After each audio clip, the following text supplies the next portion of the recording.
Hello po sa inyong lahat mga ka-crypto. Ako po si Pinoy Crypto Trader at sa video na ito ay atin pong pag-uusapan ang tungkol dito sa Tron founder kung saan ay siya po ay nag-withdraw ng 577 billion Shiba Inu token mula kay Binance.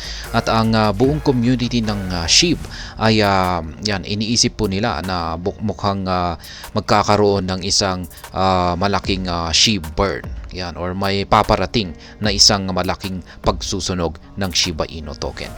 Kaya ayan, bago po tayo magpatuloy ay nais ko lamang po munang bigyang linaw ang aking disclaimer kung saan ang nilalaman po ng video na ito ay hindi po ito isang financial advice. For education and information purposes lamang po ang layunin nito. Maliban po dito ay nais ko na rin pong magbigay babala na wala pong kahit anumang group chat ang Pinoy Crypto Trader. Ayan, sabi po rito ay popular crypto figure, Tron founder Justin Sun has withdrawn a sizable amount of SHIB tokens from Binance, causing an uproar in the community. Ayan, kilalang kilala naman po natin siguro itong si Justin Sun kasi sikat naman po siya dito sa mundo ng cryptocurrency. Siya po ang founder ng Tron. Yan, or TRX. At siya po ay gumawa po siya ng isang ikinagulat ng buong community ng cryptocurrencies, lalong-lalo na po ang community ng SHIB, sapagkat sila po si Justin Sun, Ginoong Justin Sun ay nag-withdraw po siya ng isang napakalaking amount ng Shiba Inu tokens na nagkakalaga po yan ng 577 billion na SHIB tokens mula kay Binance. Kaya ano kaya ang balak niyang gawin rito? A cryptocurrency wallet address labeled as belonging to Tron founder Justin Sun withdrew over 577 billion SHIB, approximately $6 million from Binance. The withdrawal, which took place in the past 24 hours, happened in two tranches. Yan, dalawang transactions yung kanyang isinagawa rito para ma-withdraw ang lahat ng kanyang 577 billion SHIB. Ayan. First, the wallet withdraw 500 billion SHIB, approximately $5.1 million on December 18. On December 19, the wallet made another withdrawal of 70 billion SHIB, approximately $900,000. The transfer of SHIB tokens to a Justin Sun tag wallet is notable as it is the first time the wallet has received SHIB tokens despite being active for more than 2 years. Yan, at the time of writing, the wallet address still holds the withdrawn SHIB tokens as its third largest holdings. The wallet's total asset is valued at $448 million with stake Ether, and Aave Lock representing its largest holdings at $421 million and $10 million respectively. Kaya yan po yung mga laman ng kanyang wallet na ito. Yan, meron po siyang napakalaking naka-stake na Ether. Yan, at saka naka-lock na Aave. Kaya ayan, ang laki po yung ng kanyang naka-stake na Ether dito, $421 million. Yung Aave ay nasa $10 million. Yan, ang lalaki. Yan, speculation rife after recent Justin Sun's withdrawal. Ayan, ito po yung mga spekulasyon na lumabas pagkatapos po ng ginawang malaking withdrawal dito ni Ginoong Justin Sun. The recent withdrawal of SHIB tokens by Justin Sun has caught the eye of the ever-active SHIB community. At the same time, it has led to speculation regarding what the popular crypto entrepreneur has in mind for his SHIB holdings. Yan, talagang naagaw daw po yung pansin ng SHIB community ang ginawang re-withdrawal na ito ni Ginoong Justin Sun. Perhaps the simplest speculation is that Justin Sun anticipates a significant move in SHIB prices and has accumulated the tokens to position for such a move. The entrepreneur once followed a similar path for Aave, and the SHIB tokens is still being held in the wallet now appear to suggest such a move.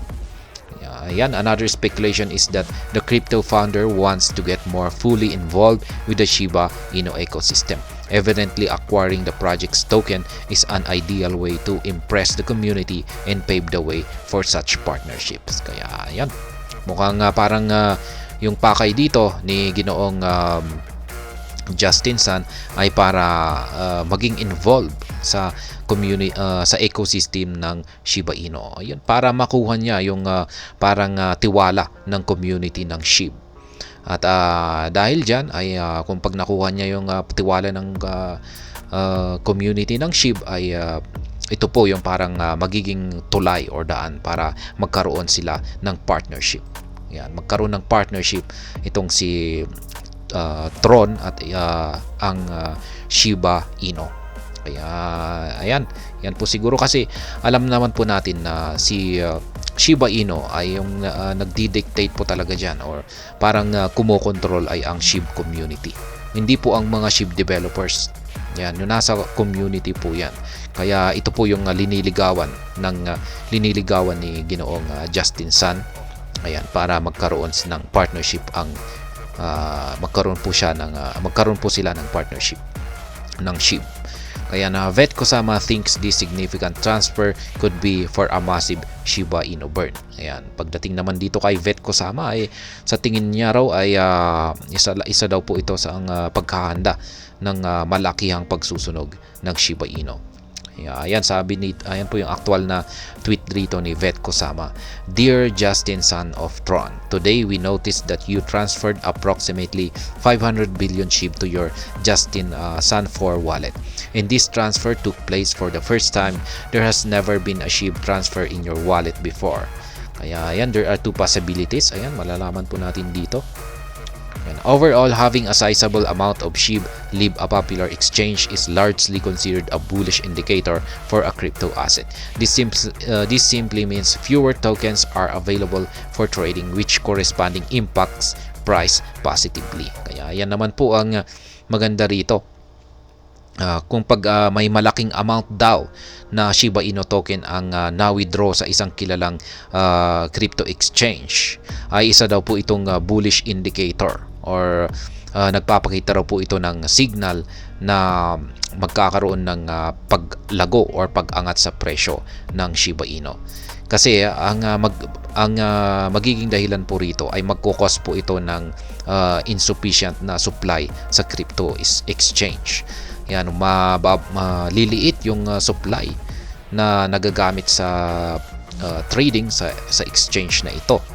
At yan po ang siyang magiging dahilan para magkaroon ito ng epekto sa kanyang sa presyo ng Shiba Inu sa positibong paraan kung sana ito ay aakyat. Yan, para sa madaling salita po ay magkukulang po ang supply ng Shiba Inu token sa exchange na ito. Ayan, at syempre kung magkukulang yung supply, tataas yung demand at yan yung magiging dahilan para umangat ang presyo ng Shiba Inu. At the time of writing, SHIB is trading at 40 digits 1047, representing a 4% increase on the day. The jump means that SHIB has now surpassed the $6 billion market cap after falling below the value of the start of the week. Kaya ayan, naglalaro po talaga ang presyo ni Shiba Inu. Mamaya babalik na naman po ito sa 50 digits, tapos ayan, aangat na naman siya sa 40 digits. At ayan, ganun din po yung kanyang market cap. Ayan, bumabagsak-bagsak na rin po siya sa mga 5 point something na billion dollars na market cap, at yan, umaakyat na rin po siya sa $6 billion na market cap. Kaya ayan, medyo naglalaro-laro muna yung presyo ni medyo unstable pa muna yung presyo ng Shiba Inu. Pero ayan, ayan po ang kaganapan ngayon.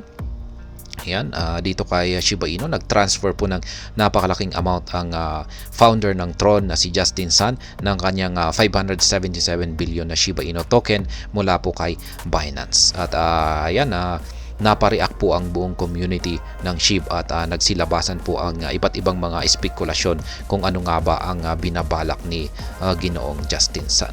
At yan po yung ating mga napag-usapan dito. Pero wala pa rin pong malinaw kung ano talaga ang binabalak dito ni Ginoong Justin Sun. Siguro ay hintayin na lamang po natin na maglabas mismo ng statement itong si Ginoong Justin Sun kung ano ba talaga yung kanyang pakay rito. Napaka-vocal naman po ni Ginoong Justin Sun. At hindi naman po siya yung tipong tao na talagang talagang tahimik lamang.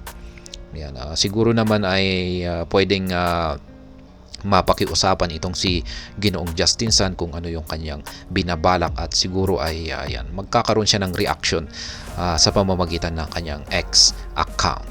At ayan, hanggang dito na lamang po tayo sa video na ito. Sana po ay inyong nagustuhan ang aking paliwanag dito. Kung inyo po itong nagustuhan ay pakiclick lamang po ang like button nito. Para naman po sa mga bago lamang dito, kayo po ay aking inaanyayahan para mag-subscribe. Pakiclick na rin po ang bell icon nito dahil ito po ang siyang magsisilbing notification nito sa mga bago kong videos na aking pong ina-upload sa aking YouTube channel na ito. Marami pong salamat sa panunood. Ingat po tayo lagi at God bless po sa ating lahat.